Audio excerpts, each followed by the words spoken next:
pessoal, nós vamos começar mais um vídeo dessa série de vídeos que eu venho falando sobre o fluir no profético e também sobre o ministério do profeta.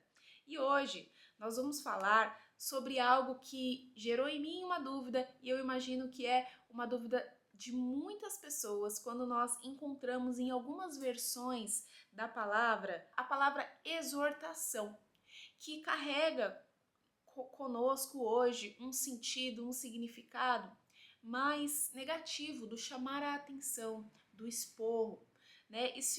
E justamente isso que me trouxe um questionamento, mas eu tenho aprendido que o profetizar não é, hoje na nova aliança, o chamar a atenção, não é o trazer aquela correção mais rígida, não é sobre isso. Mas por quê?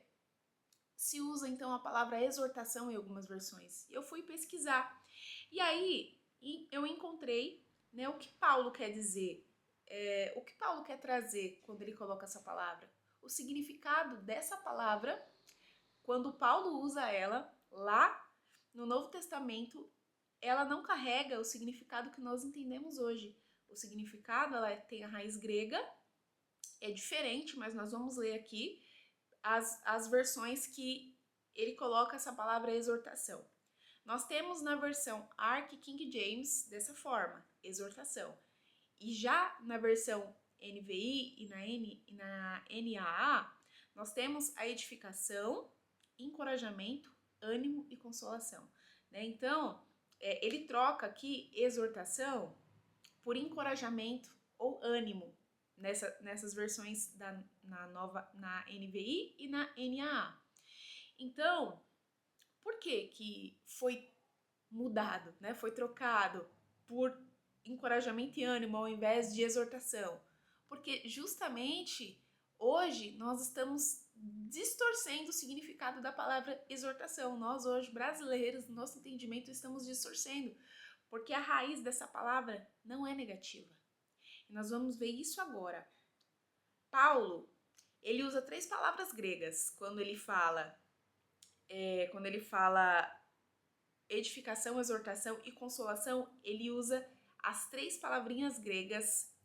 A primeira é edificação. Nós pronunciamos, se eu pronunciar errado, vamos lá, aprender um pouquinho de grego aqui agora, mas nós traduzimos ikidomé. A palavra edificação, né, no grego, é ikidomé. Isso significa construir, fortalecer, fazer crescer. Esse é o sentido dessa palavra no grego, né? Ikidomé, edificação. Esse é o verdadeiro sentido.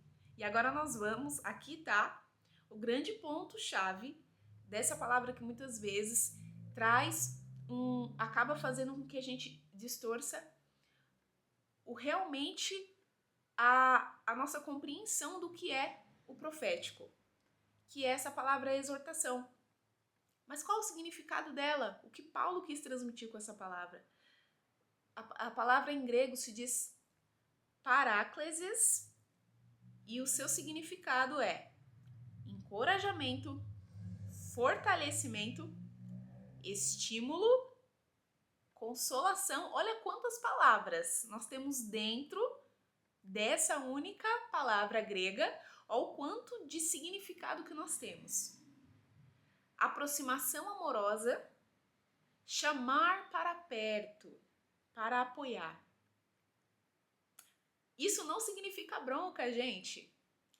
Em nenhum momento, dentro do significado dessa palavra, né, paráclesis, não tem um sentido, não existe esse sentido do chamar atenção, do dar bronca. Muito pelo contrário. Olha um dos significados que ela carrega. Chamar para perto, para apoiar.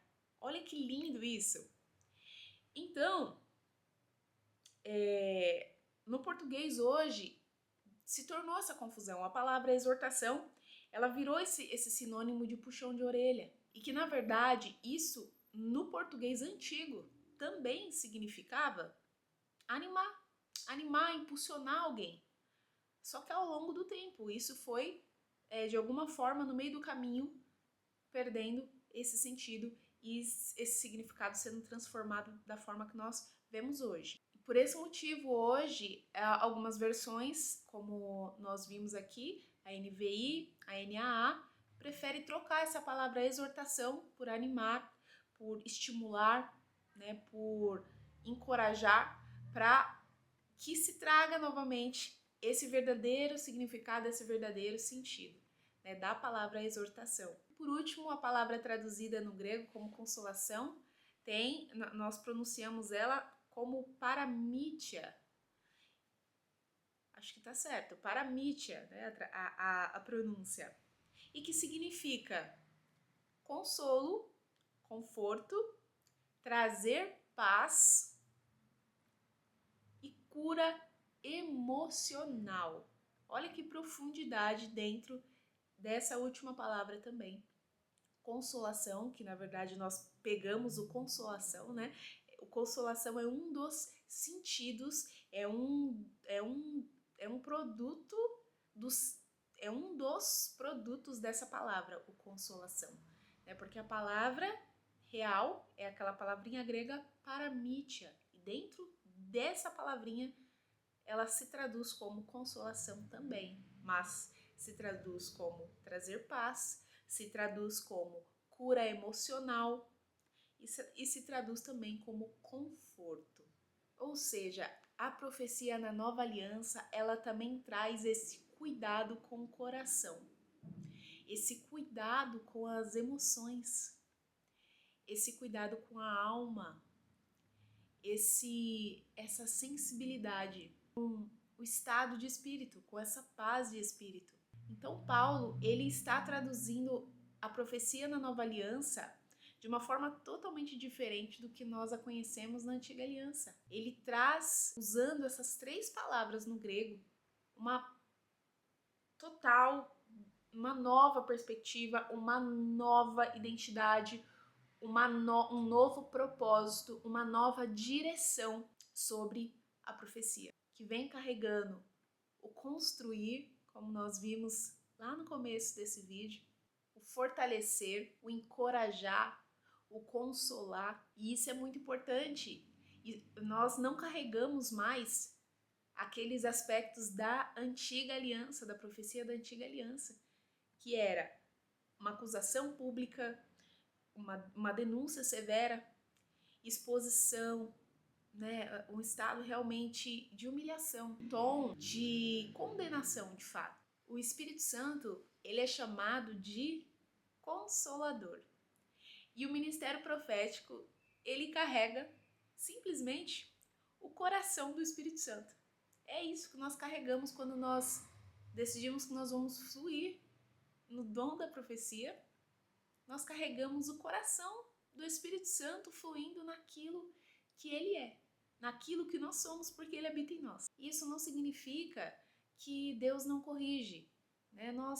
Sim, nós temos a correção do Senhor através do Espírito Santo que habita em nós, que nos convence, que nos faz realmente entender ali quando algo não está certo, né? Ele nos mostra, nos traz aquele desconforto quando nós estamos andando em pecado, falhando, e também através de pessoas que ele colocou nas nossas vidas, líderes que estão próximos de nós. Muitas vezes é através sim de uma palavra que sai do altar que nós vamos entender que nós precisamos ajustar, acertar a nossa rota, mas não através da profecia, não através de humilhação, de exposição, de condenação. Não é dessa forma. Ela vai acontecer de uma forma privada, seja o Espírito Santo te trazendo essa clareza, seja dessa forma, uma palavra que chegou até você por alguém que nem sabe que aquela palavra veio para te ajudar a corrigir a sua rota, ou alguém que sim, o Senhor colocou na sua vida para chegar até você e te chamar essa atenção, mas com amor, que é assim que a palavra nos instrui a fazer, de uma forma responsável, através de um relacionamento.